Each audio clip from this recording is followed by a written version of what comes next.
ስክነት ለኢትዮጵያ መስከን ዝም ማለት አይደለም። መስከን ግጭት ውስጥ አለመግባት አይደለም። መስከን ሀገር በትዕግስት በመተማመንና በህጋዊ መንገድ የምትጓዝበት ፖለቲካዊና ማህበራዊ መረጋጋት ነው። የምናደርገው ውይይት ወደ እርጋታና ስክነት እንዲሸጋገር ማስቻሉ ነው። የቱማታ ስሜት የለም። ያዙኝ ልቀቁኝ መንፈስ የለም። ኢትዮጵያና ኢትዮጵያውያን ከ40 በላይ ቀናትን ወስደው የመከሩበት ጉባኤ ተጠናቋል። ከውይይት በኋላ የሚኖረን ሀገራዊ መልክ በስክነት የተቃኘ እንዲሆን ይጠበቃል።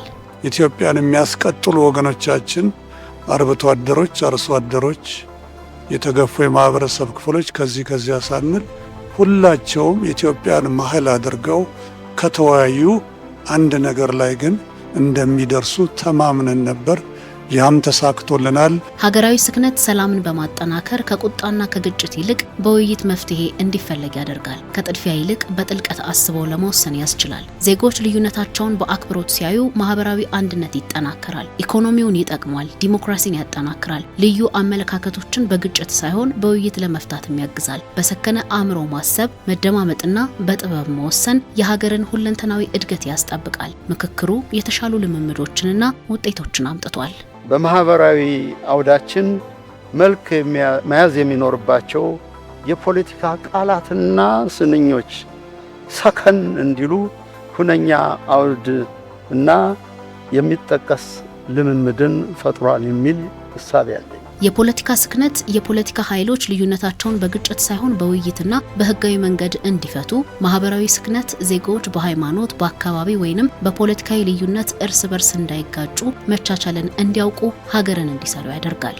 የዚህ ምክክር ግቡ ጊዜያዊ የፖለቲካ መድህን ማግኘት ሳይሆን ለሀገር እድገት የሚበጅ ትጉህ እርምጃና ዘላቂ ፍኖትን መተለም ነው። የህግ ስክነት ሁሉም ወገኖች የምክክሩን ውጤት በህግና በተቋማዊ መንገድ እንዲተገብሩ መታገስን ያስችላል። የአመለካከት ስክነት የኔ አስተሳሰብ ብቻ ትክክል ነው ከሚል አቋም ወጥቶ የሌላውን ሀሳብ መስማት ለጋራ መፍትሄ ያፋልጋል። የተግባር ስክነት ደግሞ ምክክር ተጠናቀቀ ብሎ ወዲያውኑ ሁሉም ችግር እንዲፈታ ከመጠበቅ ይልቅ የተስማሙባቸው ጉዳዮች ደረጃ በደረጃ በተግባር መዋል ነው። ዳያሎግ ወይም ምክክር ይጀምራል እንጂ እንዲህ በማግስቱ አያልቅም።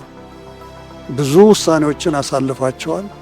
እነኚህ ውሳኔዎቻችሁ ወደየሚላኩበት ቦታ ይላካሉ።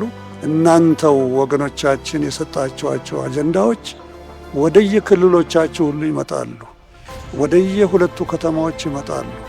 ይሄ ማለት ለኢንተር ሪጅናል ዳያሎግ፣ ለኢንትራ ሪጅናል ዳያሎግ እርስ በርሳችን በክልላችን ውስጥ ለምናደርጋቸው ምክሮች ሁሉ ወይም ምክክሮች ሁሉ እዚህ ዕውቀት ይዘን ነው የምንሄደው።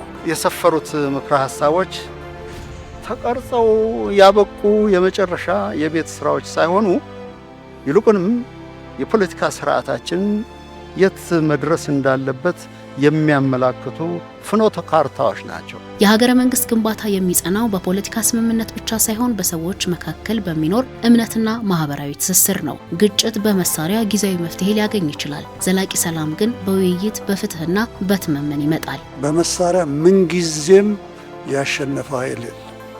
ምንጊዜም ማሸነፍ የሚቻለው በጋራ ማሸነፍ ሲቻል ነው እንጂ አንዱን አሸናፊ ሌላውን ተሸናፊ ካደረግን ውጤቱ እድሜ አይኖረውም። ሀገር የሚገነባው በፖለቲካ ውል ብቻ አይደለም፣ በማህበራዊ ግንኙነት፣ በመተጋገዝ፣ በመተሳሰብ እና በእውቀት ትስስር የሚገነባ መሆኑ ነው። ፖለቲካዊና ማህበራዊ መረጋጋት ለኢትዮጵያና ለኢትዮጵያውያን ቀጣይ ጊዜያቶች ያሻሉ።